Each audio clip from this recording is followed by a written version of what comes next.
Death is a topic we seldom welcome into conversation. In the modern world, it is tucked away behind closed doors, hidden beneath euphemisms, and sanitized in the hands of professionals. For many, especially in the Western world, it is a distant shadow, something that happens to others, somewhere far away, until it doesn't, until it comes close, startling in its clarity and inevitability, forcing us to confront the unspoken. For Alex Warren, death was not an abstraction. It had arrived on a quiet Tuesday morning, shattering the fragile veneer of routine. His wife of 42 years, Eleanor, had passed in her sleep. The coroner called it natural causes. But for Alex, it was anything but natural. There was nothing natural about walking into their bedroom to find the person who had shared his laughter, his arguments, and his quiet moments of companionship suddenly gone. Her presence replaced by an eerie stillness. The days that followed were a blur. Friends and neighbors offered condolences, casseroles, and the usual well-meaning platitudes. She's in a better place. She'll always be with you. But these words, however kind, did little to soothe the quiet ache that had settled in his chest. Grief, Alex realized, is not a singular event. It is a landscape vast, lonely, and uncharted. In the quiet of his now empty home, Alex turned to the bookshelf. Eleanor had always been the reader, her collection a mix of literary classics, gardening manuals, and obscure philosophy. His fingers stopped at a worn, unassuming volume with a faded spine, the Tibetan Book of the Dead. He couldn't recall ever seeing her read it, but the title struck him with an odd resonance. He opened the book hesitantly, its pages yellowed with time. The words within spoke of death not as an end but as a transition, a passage through realms of consciousness that mirrored life itself. The text described the bardo states of existence between death and rebirth, and how, in these liminal spaces, the soul confronts its own nature. Alex read, and for the first time since Eleanor's passing, something stirred within him, not answers, not yet, but a faint glimmer of curiosity. Could it be true? Could death be more than the absence he now felt so keenly? Could it hold meaning, even purpose? The book suggested that the journey through the bardos was not confined to the dead. Every moment of change, every loss, every heartbreak, every step into the unknown was, in essence, a bardo, a transition, a chance to awaken. The idea lingered, refusing to be dismissed. Alex thought back to the milestones of his own life, leaving his parents' home at 18, saying "I do" at 27, cradling his newborn daughter, and then letting her go as she grew into her own life. Each had felt like a death of sorts, a letting go of what was familiar to embrace something uncertain. Perhaps, Alex thought, death is not so different from life. Perhaps the boundaries between the two are not as rigid as we imagine. And perhaps, just perhaps, the journey he now faced could be navigated not with fear, but with the same quiet determination that had carried him through life's other transitions. Closing the book, Alex sat in the silence of his living room. He didn't feel ready to accept all the ideas the book presented, not yet, but he felt ready to explore, to listen, to open his heart to the questions he had spent a lifetime avoiding. And so, on that quiet evening, Alex began a journey not toward an end, but toward understanding. The moment of death is often imagined as the closing of a door. In Western culture, it is seen as an ending, final and unyielding, beyond which lies only silence. But what if, instead, it is a transition, a doorway to something far greater than the life we have known? As Alex Warren delved deeper into the Tibetan Book of the Dead, he found himself drawn to the description of the clear light, a radiant brilliance said to emerge at the moment of death. The text described it not as an external phenomenon but as the purest reflection of one's own consciousness. This light, claimed, is both a mirror and a guide, offering a rare chance for liberation. If one can recognize it as their true essence, they can transcend the cycle of life and death entirely. It was a radical idea. Alex had always been skeptical of notions that felt too abstract. too detached from the practicalities of daily life. Yet something about the imagery lingered in his mind. The clear light, pure, unfiltered awareness seemed to echo the fleeting moments of clarity he had experienced over the years. The hush of dawn breaking over the lake near their cabin. Eleanor's laughter echoing in the kitchen. The quiet joy of watching his granddaughter take her first steps. These were not grand, life-altering epiphanies, but subtle, precious instants when the noise of life faded, and something deeper shone through. The book explained that, for many, this light appears at death but is too overwhelming to embrace. Fear takes hold, pulling the soul back into the cycle of existence. Alex wondered, if this light truly resides within all of us, why is it so difficult to recognize? And why does it take the starkness of death to bring it into view? The narrative of the clear light was intertwined with descriptions of the first Bardo. The moment of death itself.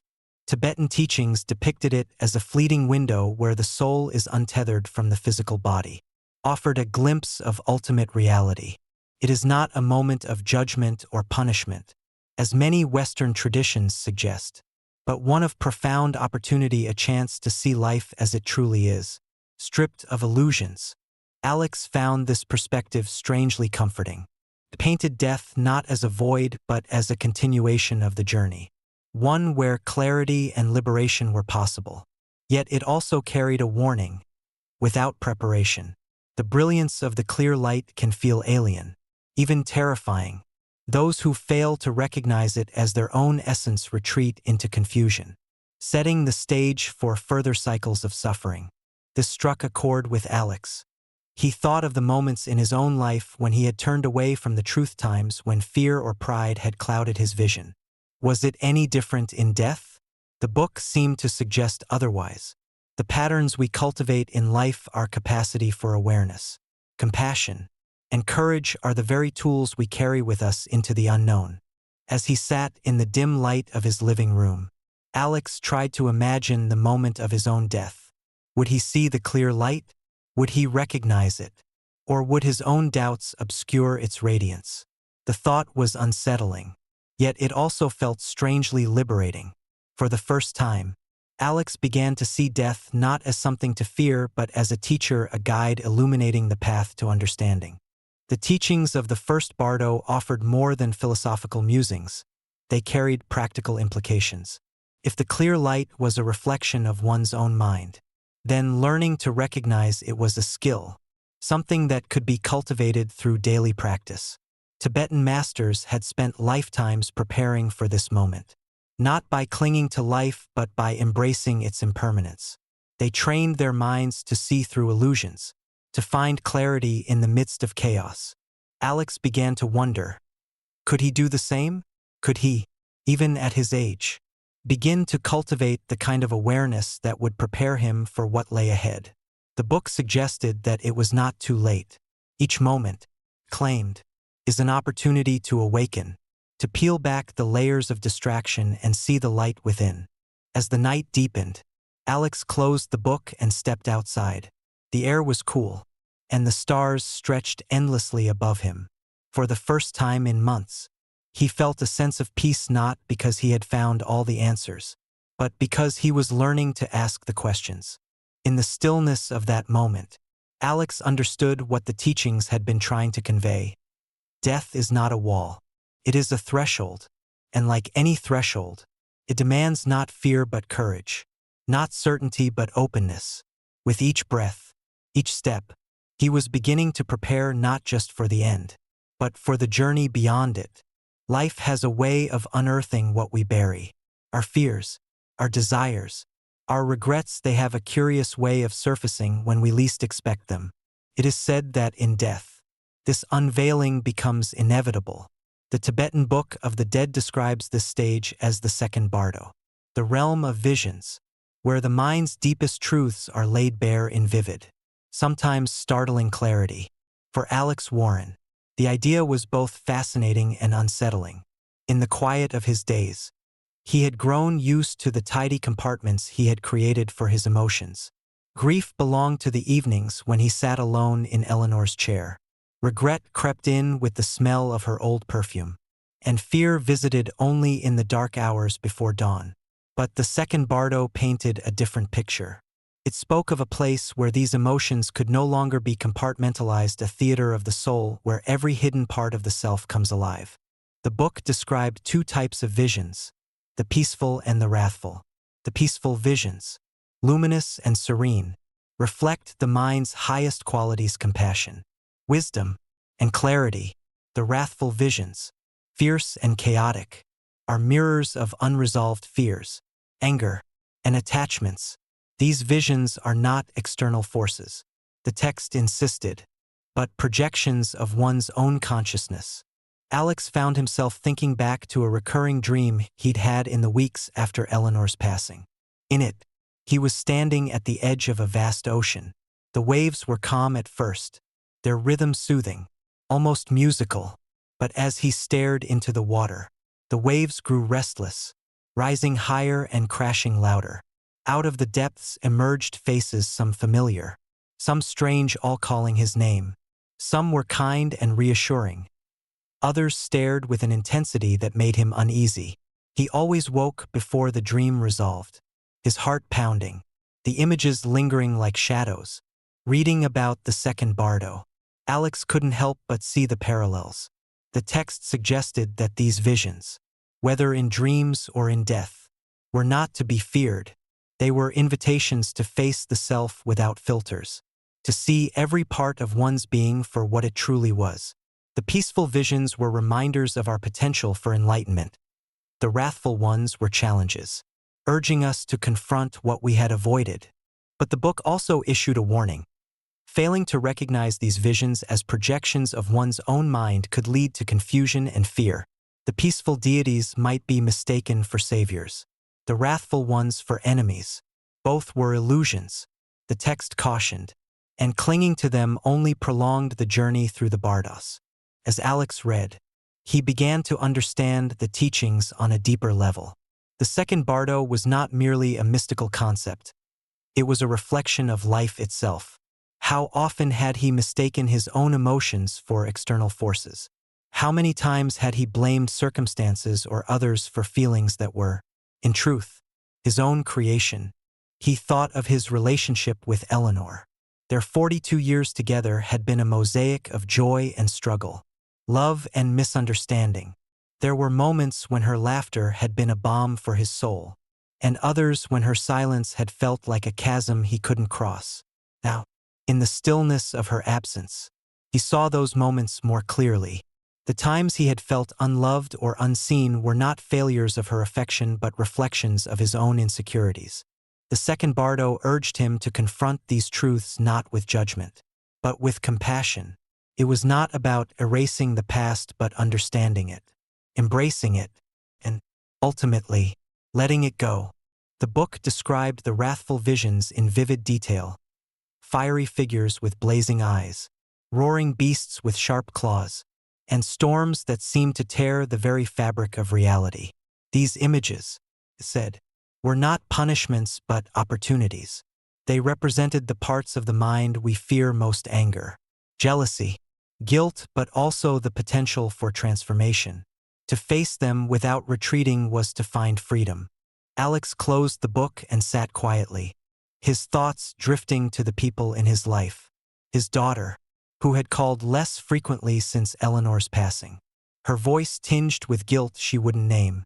His old friend Bill, who had stopped visiting after an argument over something neither of them could now remember, and himself, holding on to so many feelings he had never dared to name. What would it mean, Alex wondered, to face these inner visions now, in life, rather than waiting for the second Bardo to force the confrontation? Could he find the courage to look at his own mind and see it for what it was: not an enemy, not a stranger, but a companion on this journey? The teachings of the second Bardo offered a challenge and a gift: to face the self, to embrace every vision, peaceful and wrathful alike, was to take a step toward liberation. Alex was beginning to see that this work, difficult as it was, could not wait for the final moments of life. It was work to be done now, in the midst of the living. As the evening deepened, Alex returned to the dream of the ocean. For the first time, he did not focus on the rising waves or the faces emerging from the depths. Instead, he remembered the calm that had come before the stillness of the water, the sound of the waves lapping at the shore. Perhaps, he thought, that stillness was always there, waiting beneath the chaos. Perhaps it was the clear light the book had described, shining quietly, waiting to be recognized. And perhaps, just perhaps, he was ready to see it. There is a strange clarity that comes with realizing how little we control.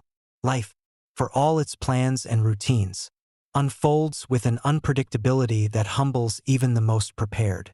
Death, as described in the Tibetan Book of the Dead, is no different. It is not a final punctuation mark but a passage one that leads to a place both familiar and foreign. The third Bardo, the realm of rebirth. Alex Warren found himself lingering on this idea as he turned the pages of the book. The third Bardo, said, was a space of profound transformation, a liminal zone where consciousness, stripped of its physical form, stands on the precipice of a new beginning. This was the place where thoughts, desires, and emotions accumulated over a lifetime took on a life of their own, shaping the contours of what comes next. The imagery was vivid, almost overwhelming. The text described a swirling chaos of visions, luminous worlds, shadowy landscapes, and the echo of choices made long ago. Every action, every thought, every intention was like a thread in a tapestry, pulling consciousness toward its next incarnation. For Alex, who had always thought of himself as a man of logic, the idea was both unsettling and oddly compelling. What if, he wondered, our inner life was not a private affair? What if every unspoken word, every fleeting thought, left a mark not on the world, perhaps, but on the soul? The book explained that this stage, like the ones before it, was an opportunity, a chance to break free from the cycle of birth and death, to transcend the patterns that had shaped one's existence. But it was also a place of risk. Without clarity, without awareness, the consciousness could be swept away by its own unresolved fears and desires, drawn toward a future dictated by the past. As Alex sat with these ideas, he couldn't help but think of his own life. The patterns were there if he looked closely enough. The way he had clung to certainty, the grudges he had nursed long after they had ceased to matter, the moments of love and kindness that had felt too fleeting. What kind of thread had these woven? And if the teachings were true, what kind of life would they pull him toward? The third Bardo also spoke of choice not in the way one might choose a new house or a new car, but in the subtle, almost imperceptible way the mind aligns with certain energies. A moment of fear could draw the soul toward a place of suffering. A moment of calm could open the door to a brighter existence. It was not about control, the book insisted, but about awareness and ability to see clearly. Even in the midst of uncertainty, Alex thought of Eleanor. She had always been the calm one, the anchor in their relationship. While he wrestled with decisions and outcomes, she had a way of seeing the bigger picture, of finding beauty in the small moments he often overlooked. Life is what we make of it, she used to say, not as a platitude but as a quiet truth. Now, her words seemed to echo the teachings of the book. If life was what we made of it, then perhaps death was too. The text also introduced the idea of karmic imprints, the traces left by every action, thought, and intention. These imprints, it said, were like seeds, waiting for the right conditions to sprout. In the third Bardo, these seeds determined the path forward, shaping the reality of the next life. For Alex, this was a sobering thought. What seeds had he planted? What had he left undone? And yet, the book offered hope. It spoke of the power of mindfulness, of cultivating a state of calm and clarity that could transcend even the most turbulent currents. It was not about erasing the past but transforming it, turning the weight of experience into fuel for awakening. That night, as Alex reflected on these teachings, he found himself thinking not of the future but of the present. If the third Bardo was a place where the threads of life came together, then perhaps the work of preparing for it began here and now. Perhaps it was not about waiting for death but living with the kind of awareness that made every moment a step toward liberation. He thought of the small ways he could start, reaching out to his daughter, not with expectation but with openness, forgiving his old friend Bill, not for Bill's sake but for his own, letting go of the small resentments that had taken up so much space in his heart. These were not grand gestures, but they felt significant, like the first brushstrokes on a blank canvas. As the night wore on, Alex felt a strange sense of peace. The third Bardo was not something to be feared. It was a mirror, reflecting the essence of who he was and who he had been. And like any mirror, it offered the chance to see clearly, to understand, and to change. For the first time since Eleanor's passing, Alex allowed himself a small, tentative smile. Death, the book had taught him, was not the end of the story. It was the next chapter, written not by fate but by the choices we make in the quiet moments of our lives. And in that realization, Alex found a spark of hope not just for what lay ahead, but for the life he still had to live. What if death wasn't the enemy we've been taught to fear? What if, instead, it was a teacher quiet but persistent, shaping how we live, even as it lingers just out of sight? For Alex Warren, this idea took time to settle in. The culture he'd grown up in treated death as something to avoid, deny, or battle at all costs. It was a defeat, a loss, a thing to be mourned but not examined too closely. Yet, as he continued reading the Tibetan Book of the Dead, he began to see a perspective that felt foreign and yet profoundly familiar: death as a natural, even sacred, part of the journey. The book described death not as an end but as a process, a transition that mirrored the cycles of nature. Just as leaves fall to make room for spring's new growth, life, too, must give way to something else. The teachings encouraged readers to see death not with dread but with curiosity and even reverence. It was an invitation to live more fully, knowing that each moment was precious precisely because it would not last. Alex thought of Eleanor. The memories of her were everywhere: her handwriting on old recipe cards, the faint scent of her favorite lotion on the scarf he hadn't been able to put away. Her absence was a constant ache. But there was something else too, a quiet sense of gratitude for the years they'd shared. The Tibetan teachings seemed to echo this feeling, urging him to embrace the impermanence of life not as a tragedy but as a reminder of its beauty. The book spoke of mindfulness, not in the trendy, watered-down way he'd seen it in magazine articles, but as a practice rooted in deep awareness. To live mindfully, it said, was to prepare for death not in fear, but with a sense of presence. Every breath, every choice, every moment was an opportunity to cultivate clarity and compassion, the very tools one would need when the time came to cross the final threshold. Alex found himself drawn to this idea. The more he thought about it, the more it made sense. He had spent so much of his life chasing goals, solving problems, and worrying about what came next. But what if he had been missing the point? What if the purpose of life wasn't to achieve or accumulate, but simply to be, to experience each moment fully and to leave behind a legacy of kindness and understanding? One passage in the book stood out: by facing death, we learn to live. It struck him as paradoxical at first, but the more he reflected, the clearer it became. Death was not just an ending, it was a mirror, reflecting back the choices and values that had shaped a life. To confront it was to confront oneself, to see, without judgment, what had been done well and what had been left undone. In the days that followed, Alex began to experiment with small changes. He started his mornings with a simple meditation, focusing on his breath and the awareness of the present moment. It wasn't easy. His mind wandered constantly, and he often felt restless, but he noticed something subtle yet significant. The practice helped him feel more grounded, more connected to the life he still had. He also began to pay more attention to the people around him. His daughter called one afternoon, her voice hesitant and tinged with guilt. Instead of brushing off her apology for not calling sooner, he listened, truly listened.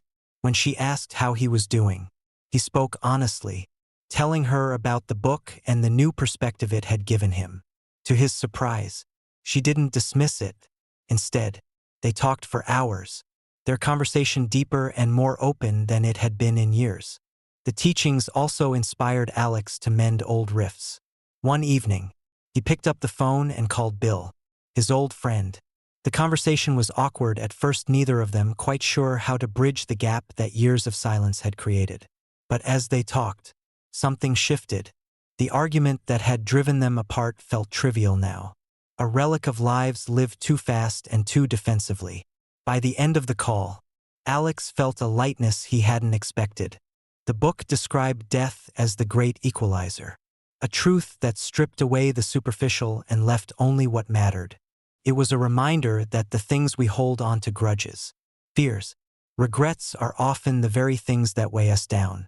To let them go was not just a preparation for death but a liberation in life. As the weeks passed, Alex began to see the teachings not as abstract philosophy but as a practical guide. He started to notice the small deaths that happened every day, the endings that paved the way for new beginnings.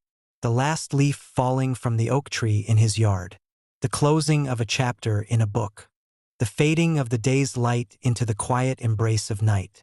Each of these, he realized, was a chance to practice letting go. And in the letting go, he found something unexpected: peace. Not the kind of peace that comes from answers or certainty, but the peace of being present, of accepting life exactly as it was. Death, the book had taught him, was not an intruder but a constant companion, walking quietly beside him through every moment of his life. By acknowledging its presence, Alex found himself living with greater clarity and intention. He began to see each day not as a step toward an inevitable end, but as a gift, fleeting, precious, and full of possibility. As the sun set one evening, Alex sat by the window, watching the sky fade to a deep, dusky blue. For the first time in a long while, he felt no need to rush, no urgency to distract himself. Instead, he simply sat there, breathing in the quiet, and let himself be. Life, like a well-worn path, often feels familiar. We walk it without questioning the rhythm of our steps or the weight we carry. But what if we could travel lighter? What if there were ways to prepare not just for the end of the journey but for the steps we take today? As Alex Warren continued to explore the Tibetan Book of the Dead, he found himself drawn to its practical wisdom. The teachings didn't simply offer abstract ideas about life and death. They provided tools, methods to cultivate clarity and courage for navigating life's transitions. These practices, the book suggested, weren't just for monks in faraway monasteries. They were for anyone willing to meet life and death with open eyes and an open heart. One of the first practices Alex encountered was the meditation on impermanence. It began simply, sitting quietly, focusing on the breath, and reflecting on the fleeting nature of all things. The teachings emphasized that impermanence was not a cause for despair but a source of beauty. Everything changes, they said. Every leaf that falls, every sunset that fades, every moment that passes. To recognize this truth was to free oneself from clinging, to see the world as it truly was. At first, Alex struggled with the practice. The silence felt heavy, his thoughts restless. But as he persisted, something shifted. He began to notice the small, ephemeral details he'd once overlooked. The way sunlight filtered through the curtains in the morning, the sound of a distant train at dusk, the warmth of a cup of tea in his hands. These moments, so ordinary, began to feel extraordinary in their simplicity. The book also spoke of Tunglen, a practice of exchanging energy with others. It sounded strange at first, almost counterintuitive. The practice involved breathing in the suffering of others, imagining their pain, their struggles, and breathing out compassion and healing in return. Alex hesitated. The idea of intentionally taking in pain seemed overwhelming. But he decided to try. He began with small, personal examples: the grief of his daughter, who missed her mother but struggled to express it, the frustration of his neighbor, whose aging body made even simple tasks a challenge, As Alex breathed in their struggles and breathed out compassion, he felt a surprising lightness. The practice didn't add to his burdens. It eased them. It reminded him of something Eleanor used to say, "Love isn't about fixing things, it's about being there, even when you can't." Another teaching that resonated with Alex was the use of mantras. These ancient phrases, repeated silently or aloud, were said to align the mind with deeper truths. The book explained that mantras were not magic words but tools like anchors for the restless mind. One mantra in particular caught Alex's attention: Om Mani Padme Hum, a call for compassion and wisdom. He found himself repeating it during quiet moments while walking the dog, washing the dishes, or lying awake at night. The words became a rhythm, grounding him in the present. As Alex embraced these practices, he noticed subtle changes in his daily life. He was more patient with himself and others. The small irritations that once consumed his energy misplaced keys. Long lines at the grocery store began to lose their grip. He found himself smiling more, not because life was easier, but because he was learning to meet it with greater acceptance. The teachings also encouraged him to reflect on his legacy. The book spoke of karmic imprints, the traces left by every action, thought, and intention. Alex began to see his choices, even the small ones, as ripples in a larger pond. What kind of ripples? He wondered. Did he want to leave behind? He started volunteering at the local library, helping other retirees learn how to use their smartphones and computers. The work was simple, but it felt meaningful. It was a way to connect, to give, to leave the world a little kinder than he'd found it. Yet, as enriching as these practices were, they also challenged Alex. They asked him to confront the parts of himself he had avoided, the anger he still felt toward an estranged brother, the regret over words left unsaid to Eleanor. The book didn't promise easy answers. It asked only for honesty and courage, a willingness to face the self without judgment. One evening, while meditating, Alex had a moment of clarity. He realized that these practices weren't just preparing him for death. They were teaching him how to live, to be present, to love without attachment, to forgive without expectation. In the stillness of that moment, he felt a deep sense of gratitude, not just for the teachings but for the life he still had to live. The journey, Alex realized, wasn't about becoming perfect. It was about becoming present. Every breath, every step, every choice was an opportunity to align his life with the values he now held close: compassion, mindfulness, and a quiet, unshakable courage. As he closed the book that night, Alex didn't feel like a man preparing for an end. He felt like a man preparing for a beginning, one marked not by fear, but by a profound sense of purpose. And in that preparation, he discovered something unexpected: the quiet, enduring joy of simply being alive. Change often arrives unnoticed. It begins subtly: a shift in thought, a moment of clarity, an unexpected act of kindness, and grows, almost imperceptibly, until one day it feels as though everything is different. For Alex Warren, the transformation was quiet, like the gentle unfolding of dawn after a long night. His days were no longer marked by a restless yearning for answers. Instead, they were shaped by the steady rhythm of the practices he'd embraced: moments of mindfulness, meditations on impermanence, and small acts of compassion. Life had not grown simpler, but it had grown fuller, imbued with a sense of meaning he hadn't felt in years.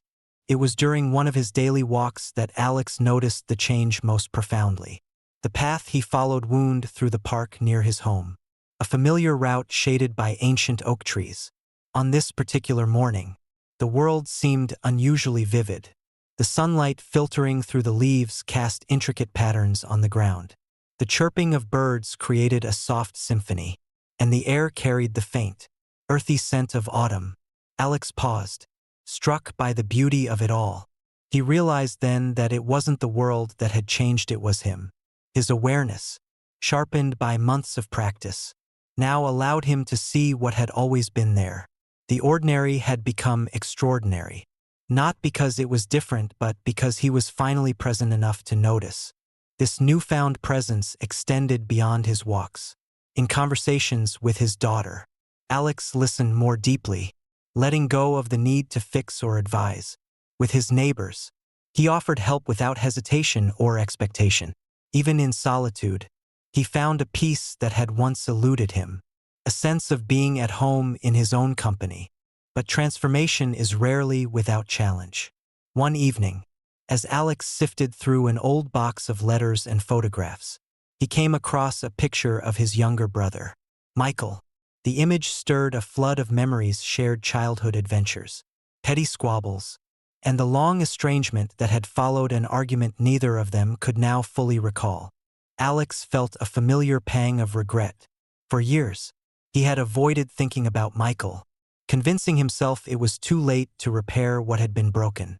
But the teachings of the Tibetan Book of the Dead had shifted something in him.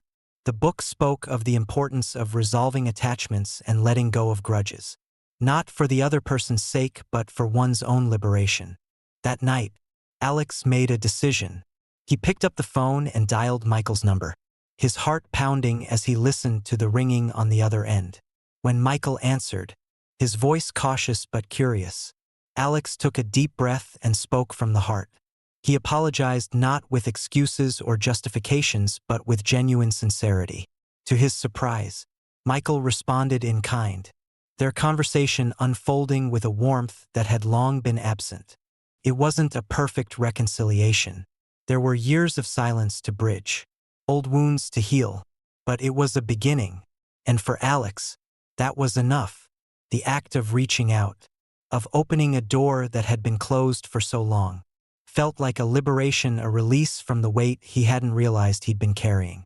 As the weeks turned into months, Alex began to see his life as a series of bardos, transitions that offered opportunities for growth and understanding. The grief he had felt after Eleanor's passing, the anger toward his brother, the quiet moments of joy and connection, they were all part of the same journey. Each was a chance to practice the teachings, to meet life with clarity and compassion. One evening, Alex attended a community gathering at the local library, where he had been volunteering. The event was simple, a group of neighbors sharing stories about their lives, their struggles, and their hopes. As Alex listened, he was struck by the universality of their experiences.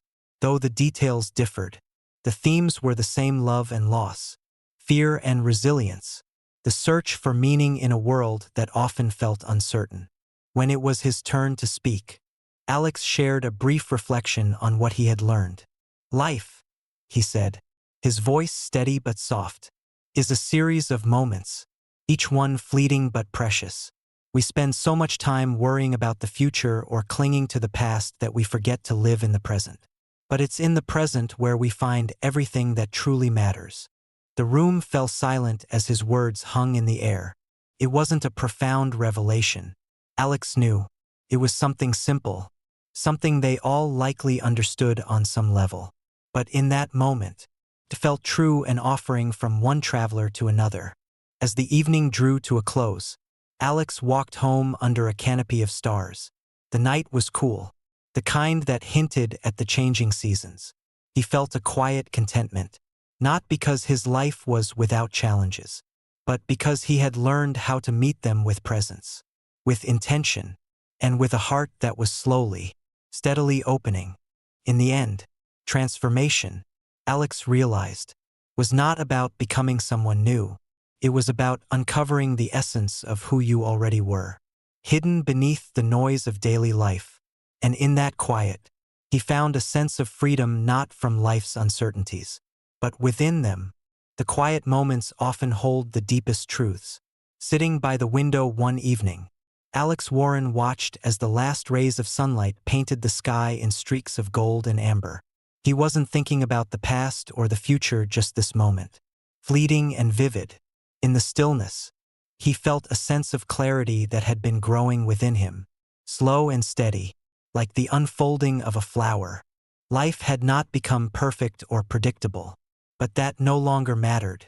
What mattered was how he met each day, not with resistance or regret, but with a quiet willingness to embrace whatever it brought. This, Alex realized, was the greatest lesson from the Tibetan Book of the Dead. It wasn't about preparing for death alone. It was about learning to live with intention, to see life as an art rather than a task.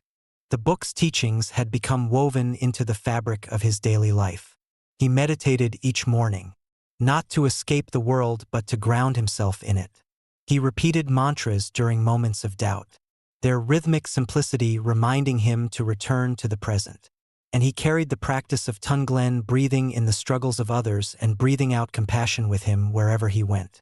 These weren't grand gestures.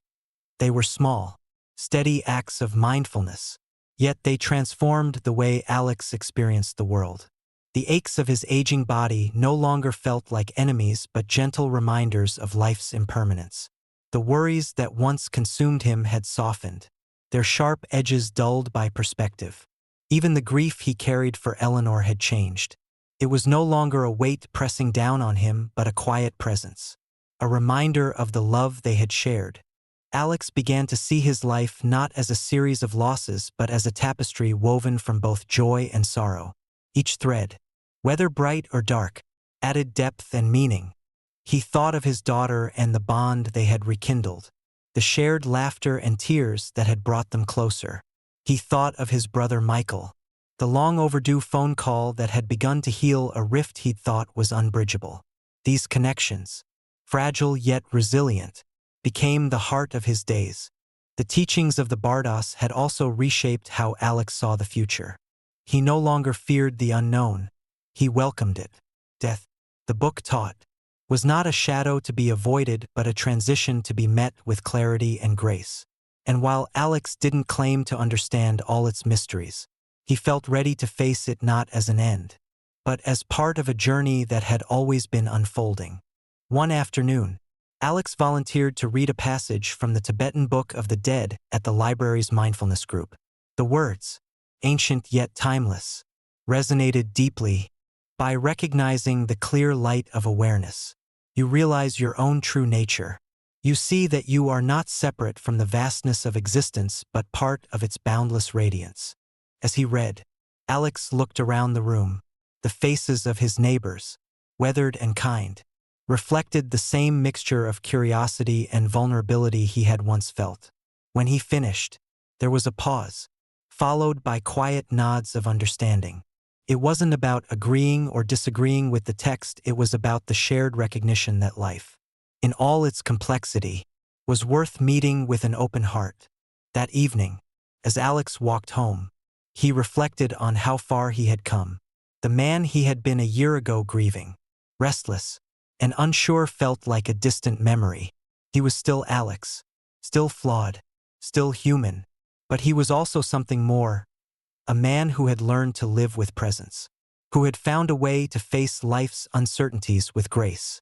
The teachings had not given him answers so much as they had offered him questions that encouraged him to explore, to reflect, to grow. And in that exploration, Alex had found a kind of freedom not from life's challenges, but within them. As he reached his front door, Alex paused. The air was cool, carrying the faint scent of fallen leaves. He looked up at the stars, their quiet brilliance stretching across the night sky.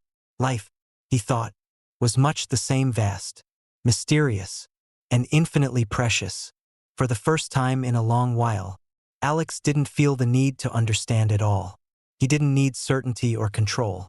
What he had was enough: the present moment, the love of those around him, and the quiet assurance that when the time came to cross the final threshold, he would be ready. With a deep breath, Alex stepped inside, the warmth of his home welcoming him like an old friend. Life, he realized, wasn't about escaping death. It was about living fully each breath, each choice, each fleeting moment a part of the great and beautiful art of existence.